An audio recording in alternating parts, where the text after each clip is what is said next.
Polish association, Slavic television. Dear viewers, we present you 495 episode of the novel Saga of the Jews native, World According to Jews, written by Jan Antoni Kieł. The producer replaced episode 5 with episode 495 because of important and dangerous incidents in the world, which can show the true and real situation in Ukraine and not false information, which is shown by Polish and international media, which are under pressure of rallying Mason groups, Jews' former forces. Jews want to take over authority in Russia, and to do it, they have to approach its borders from Poland through Ukraine. And to continue, as in the old days, the Jews picked an announcement of an urgent council of all important Jewish policymakers, the Masonry, to discuss the prior need of taking over the authority in Ukraine. It was in the spring of 2004. The Jews managed to take over the authority in Poland, and because their main assumption is to take over the authority in Russia, they wanted to achieve it by ruling in Ukraine also. The place of meeting was the headquarters of Jews, the underground state of Vatican.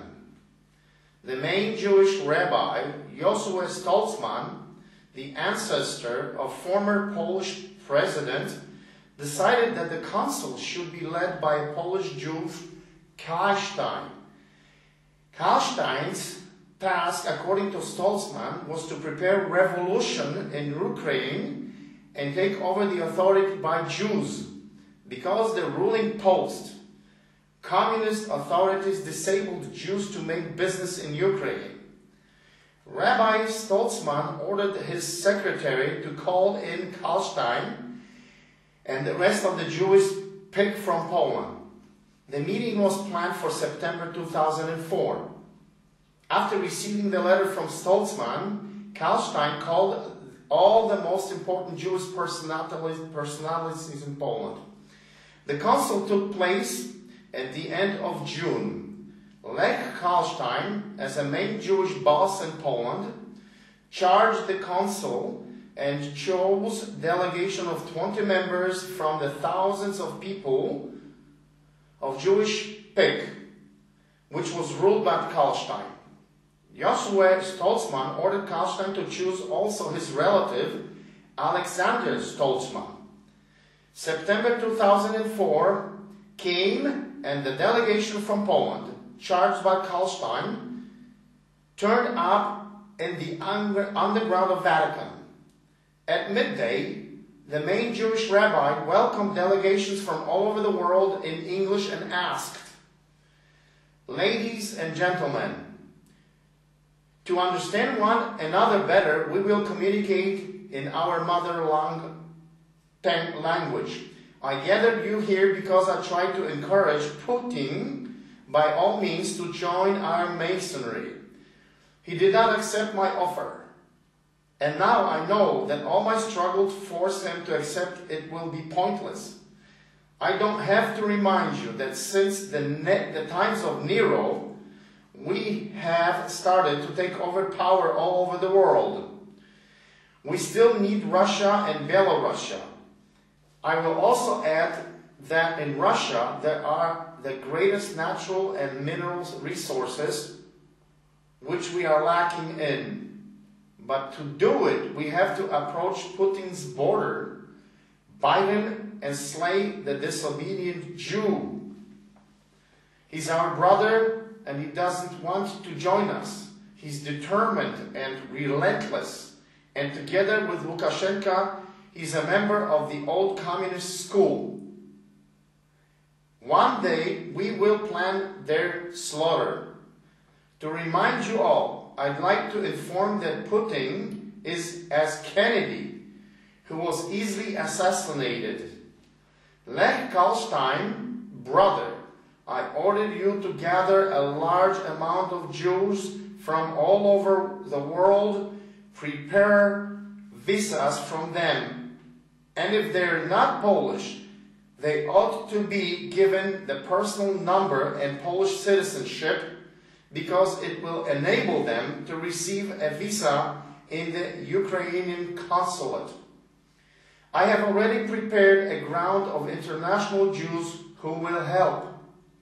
We did the same in Poland, and we have succeeded. Polish rebel was dying under the tanks, and we were watching it from the underground. We have to do the same as our ancestors in the Roman Empire.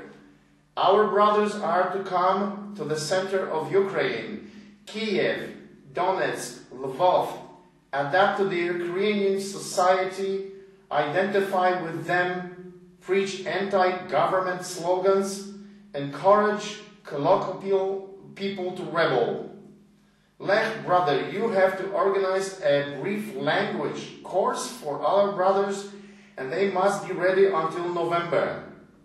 I ordered that we start the revolution officially on 21st of November, but since October our brothers must attack Kiev, Donetsk, and Lvov. Encourage the local people to rebel. Lech, brother, you are ready to face such a challenge? The Jew Kalstein replied, Dear Rabbi Stolzman, we are already used to such practice. I don't have to remind you that, together with my brother Lech Leiba, we managed to cheat Polish goys and take over the authority in Poland thanks to the rent table. Josue Stolzman applauded Kalstein and said, I turn to you Polish goys to prepare our brothers in detail to enter Ukraine. I'd like to introduce to you our brother from the USA, Viktor Yushchenko. He comes from Ukraine, but he was trained mainly in the USA. He's a perfect candidate for the president of Ukraine, who will take the authority after Yanukovych. He turned to Yushchenko and asked, Viktor, brother, are you ready to face the challenge and become the president of Ukraine? You have to realize it is connected with dealing with a lot of danger and stress. Are you, brother Viktor, prepared for it? Yushchenko replied, That's very kind. That's such a noble person as Rabbi Stolzman offering me such a responsible challenge. I will do my best to complete our mission and achieve our goal. Thank you very much. After returning from Vatican, Lech Kalstein immediately started to prepare his people to enter Ukraine. He sent information concerning his aims all over the world. All people being able to come to Poland, learn Ukrainian and start to fight. Lech Kalstein prepared also his brothers from Ukraine for the revolution. Kalstein managed to organize and prepare thousands of Polish brothers, including almost all civil servants from the town hall at the Bank Square. During revolution, only a small amount of civil servants was to stay in. When he prepared all Polish revolutionists, he handed in their passports with visas, and at the beginning of October, they set off for Ukraine. Since 21st of October until the start of planned revolution in Ukraine, Kalstein trained and ready for everything his envoys, according to Stolzman's order, divided their force into Kiev, Donetsk, and Lvov, joined the Ukrainian society, identified with them, preached anti-government slogans, encouraged local people to rebel. Within 2 months, the situation in Ukraine was heated. Jews managed to convince to this idea not only Ukrainian Jews, but also the non-Jewish disorientated Ukrainian society. On the 21st of November, the Jews officially attacked Kiev, Donetsk, and Lvov. Jewish dignitaries hid underground during the revolution, but they sent the Ukrainians rebel goys, as they call them. They managed not for the first time to take over the authority. They put the Jews as Yushchenko and Tymoshenko into government's posts. The greatest Tsar, Putin, did not expect such course of action. It was a big surprise for him. Immediately he started to retort and preparations to abolish the Orange Revolution. It took him quite a lot of time, 5 years, to recall Yanukovych to take over the authority and influence in Ukraine. But the Jews didn't expect such a situation either, but Putin managed to achieve his goal and started to prepare the same situation as in 2004. It took them 4 years until prepared their people to fight, to enter Ukraine. In 2014, Jews from all over the world once again started to fight to take Putin away from Ukraine. Tsar Putin has been already prepared for the retaliation, and he brought order in Ukraine. And let's put him into glory for that. Postscriptum. And try to find somebody who would say it wasn't and isn't true.